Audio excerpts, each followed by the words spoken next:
haven't put the criteria out, but I expect a pledge will be part of it. It was part of 2016. I think it's kind of a no-brainer, right? If you're going to be on the Republican National Committee debate stage asking voters to support you, you should say, I'm going to support the voters and who they choose as the nominee. What they need to say is, I'm going to do everything I can to defeat Joe Biden, and that means supporting the nominee of the Republican Party. CPAC Chairman and author of the book, The Desecrators, Matt Schlapp, joins me. That sounds like also happy talk, but without any sort of reflection that we're all wondering if former President Trump would sign that pledge. Yeah, and there's like no enforcement. Like, what are you going to do? Like, put someone in jail for like breaking this pledge? But it was done in 2016 to get Trump, who was the non-Republican running as a Republican, to endorse the eventual nominee. No one imagined that Trump would get the nomination, and then he did.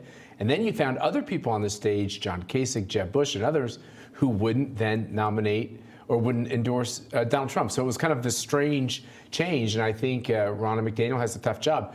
It's going to be a rancorous primary. How is she going to get them all back on the same page? I hope that can happen. Well, I mean, it goes two ways. Is whether President Trump will endorse someone if he doesn't get it, or whether the other 8, 9, I mean, it's a pretty big bench, whether those Republicans will endorse Trump. Well, your cheesehead friend, Paul Ryan, I say that because you're from Wisconsin. He said no, yeah. He's already said he's not going to even go to the convention if Trump is the nominee. Look, I'm looking at this race. I'm telling you, I think Donald Trump will be the nominee. And I think it's very dangerous for people to say they won't be there.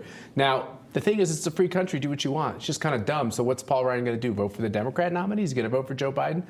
You know, they're putting themselves in a bad position when you have two major parties. Well, the other thing, too, is that it's so divided. The country's equally divided when people start peeling off in one direction on either party. You know, whether it's a Manchin on the Democratic Party or Paul Ryan on the Republican, it runs the risk if he brings a couple guys or women with him that there's a problem. That's exactly right. And look, for a lot of conservatives, they believe that the country slipped so far so fast in the last 12 years or 13, 14 years.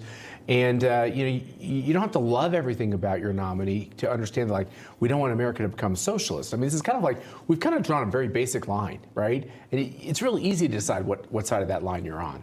All right, let's talk about Governor DeSantis' has a new book coming out. Is that another way of saying I'm running? Usually people write books, and that's kind of like a tactic. So they go around the country and they get invited to audiences. So, but I don't know. I've talked to people inside his orbit that say he's 100% in, but he's also not coming to CPAC, which seems like a strange decision. Why isn't he coming to CPAC? I don't know. You should ask him. Get him on the show, Greta. He doesn't do a lot of interviews. Even long before this Trump DeSantis thing, he's been he used to be on my show all the time when he's a member of Congress. Yes, or often, I remember. At my, but he does. I don't see. He has not come on as governor with me. I don't think. Yeah, and I think, look, he's got the right to make his strategy. I don't know for sure what the lane is. I think he benefits from a DeSantis versus Trump scenario, but I think we already have a couple more people in. We're going to get some more people in. You know, Vivek Ramaswamy and He's an Haley. An interesting candidate. Very. I like what he's saying. He's running against woke.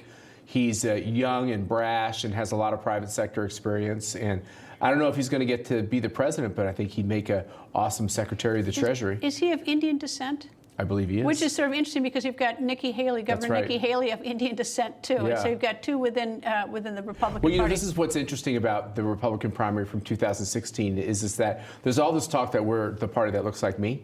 But it's really not true. When you look at the candidates who we have running, Tim Scott's considering running. Obviously, we've had African-American candidates lead the field almost every time. Ben Carson led the field. Alex Keyes ran years ago as a Republican. Alan Keyes, that's right. Herman Cain. Herman Cain's 999. All led the field at some point, while the national media is saying that we're the white guy party or the racist party. The truth is that we have a lot of diversity, and I think this field shows we do again. But here's the thing: I don't know if Republicans care that much about that piece of it. They want to know what you're going to fight on.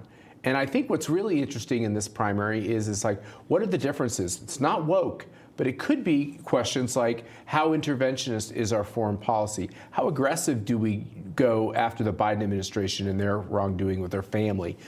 These are demarcations that I think we're going to see coming out in the field. Obviously, Trump will be aggressive on all these things. Matt Schlapp, thank you. Thanks, Greta.